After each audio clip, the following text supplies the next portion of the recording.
안녕하세요. 미국 주식을 사랑 미주달입니다. 현재 중국의 부양책으로 인해서 주가가 올라가는 그림을 보여주고 있어요. 그러나 부양책 규모를 봤을 때 이번 부양책은 부족하죠. 전문가들도 부족하다라고 얘기해주고 있어요. 왜 그러냐면 기사 내용을 볼게요.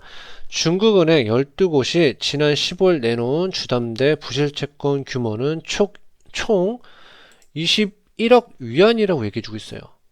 그리고 민간 추정액은 더 크다라고 얘기해주고 있는데 시티그룹은 5,010억, 5,610억, 그 다음에 호주, 뉴질랜드는 1조 5천억, 그리고 광파증권은 2조 위안이라고 얘기해주고 있습니다. 그만큼 부양책 규모가 적다라는 표현이 적절하죠. 예. 그리고 지금 중국은 유동성의 함정에 빠진 거나 마찬가지죠. 지금 시중 통화량은 늘어나는데 신규 대출은 감소하고 있는 유동성 함정이 나타나고 있습니다.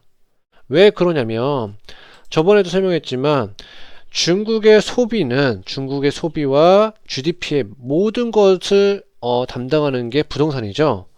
지금 GDP에서 25%를 이상 차지하고 있습니다. 그렇기 때문에 부동산 가격이 내려가면 지금 중국이 부동산 가격이 내려가고 있죠. 이렇게 되면 소비가 줄어들 수밖에 없고 침체가 올 수밖에 없죠. 지금 뭐 산업 생산이라든지 소매 판매라든지 예측치보다 다 미스가 났습니다. 예, 그럼 이렇게 부양책을 했을 때 위안화의 가치가 제가 차트를 보여드릴게요. 예, 달러 대 위안화를 보여드리고 있습니다. 지금 빠르게 금리를 인하함으로써 위안이 약세를 보이고 있죠. 당연히 중국의 의도는 분명하죠. 내수 소비가 돌지 않으면 수출이라도 하기 위해서 이런 식으로 약세를 이어가는 것 같아요.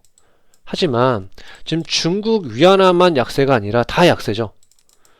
지금 유로도 약세고 엔화도 약세고 원화도 약세입니다. 이런 상황에서는 다른 나라들의 통화도 약세이기 때문에 수출에 그렇게까지 크게 영향이 끼칠 거라고 보진 않고요. 다만 우려스러운 점은 한순간에 자본 유출이 일어날 수도 있겠죠. 15년도 때처럼 지금 디커플링으로 가고 있잖아요. 그런 우려스러운 점이 보일 수밖에 없고요. 그만큼 지금 글로벌 경제가 매우 힘들다라는 거를 설명해 드리기 위해서 이런 내용도 같이 전달을 해드리고 있습니다. 예, 그럼 내일 잭슨홀 미팅에서 다뤄질 이야기는 뭘까요? 바로 물가 안정이겠죠. 예, 최근 인플레이션 급등이 지금 단기적인 현상이 아니라 새로운 지속적인 현실일 수 있다는 점 때문에 연준 인사들은 우려스럽게 바라보고 있죠. 일단 기사 내용을 보여드릴게요.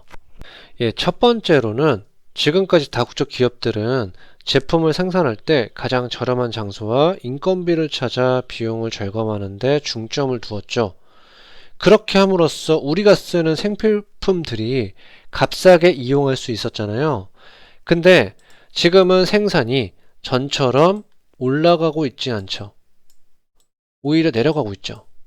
이 말은 지금 팬데믹과 그 다음 우크라이나 전쟁, 미중 갈등으로 인해서 생산을 자국에 가까운 곳에 옮기게 됨으로써 생산 비용은 늘어나고 그러면 그 생산자들은 소비자한테 전가할 수밖에 없는 상황입니다.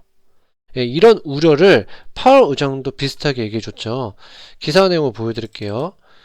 지금 파월 연준 의장도 6월 말 포럼에서 뭐라고 얘기해주고 있냐면 경제는 아주 다른 흐름에 따라 움직이고 있다며 과거에 경험했던 경제와 같은 방향으로 돌아갈지 혹은 그 비슷한 수준으로 돌아갈지에 대해서는 알 수 없는 상황이라고 설명해 줬습니다. 그만큼 인플레가 고차가 될 수 있다는 내용이라고 생각하셔도 될 것 같고요. 예, 두 번째로는 지금 노동력 부족이죠. 보시면 노동력 부족이 250만 명 정도 적다라고 얘기해주고 있습니다. 예전보다. 예.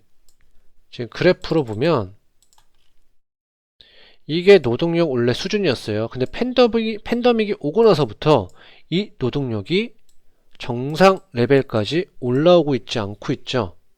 그럼 이런 상황이면 당연히 임금이 급여가 올라갈 수밖에 없습니다. 경제 지표를 봤을 때도 지금 평균 시급이 5.2%죠. 예, 이 말은 연준의 타겟 인플레는 2%인데 임금 상승이 5.2%이기 때문에 인플레는 고착화되지 않을까요? 그러니까 연준 의원들이 매우 우려스럽게 생각하는 부분이죠. 이런 부분도 파월 연준 의장이 말해주고 있는 내용이죠. 지금 파월 연준 의장은 특히 노동시장에서 수요와 공급이 왜곡된 현상이 일어나고 있다며 경제가 팬데믹 이전 균형 상태로 돌아갈 수 있을지는 미지수라고 설명을 해주고 있습니다.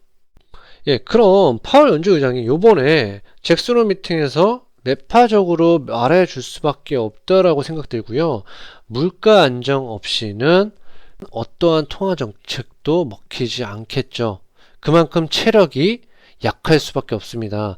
지금 미국뿐만 아니라 지금 유럽이라든지 물가 지수를 봤을 때 벌써 매우 높은 수치입니다. 다른 해랑 비교를 해봤을 때도 물가 안정이 전혀 안 되고 있는 시점이죠. 제가 앞에서도 설명을 드렸지만 지금 이 물가가 계속 오를 수밖에 없는 원인은 지금 세계화가, 그러니까 물가를 낮췄던 세계화가 코로나랑 미중 갈등, 그 다음에 우크라이나 전쟁으로 인해서 공급망이 붕괴가 되어 있고, 또한 노동력도 여전히 매우 부족한 상황입니다. 그러면 인플레는 고착화될 수밖에 없고, 이 인플레를 잡지 않는 이상 중앙은행의 통화정책이 먹히지가 않겠죠. 양적 완화라든지 금리 인하라든지 먹히지 않기 때문에 이 물가를 잡고 가지 않는다면 결국에 더 큰 문제를 초래할 수밖에 없다라고 생각이 듭니다. 그렇기 때문에 여러분들도 한 발 물러서서 긴 호흡으로 이 시장을 지켜보면 좋을 것 같고요. 그래서 오늘 제가 준비한 영상은 여기까지예요. 지금 에너지 가격도 다시 치솟고 있죠. 천연가스뿐만 아니라 오일도 다시 올라가고 있습니다. 이렇게 되다 보면 인플레를 계속 자극시킬 수밖에 없고, 이 인플레는 아까 전에도 제가 계속 설명드렸지만 고착화될 수밖에 없는 상황이라고 생각할 수밖에 없습니다. 예, 그럼 오늘 영상은 이만 마치겠고요. 오늘 제 영상이 좋았다면 구독과 좋아요 꼭 부탁드리겠습니다. 그럼 다음에 만나요. 안녕.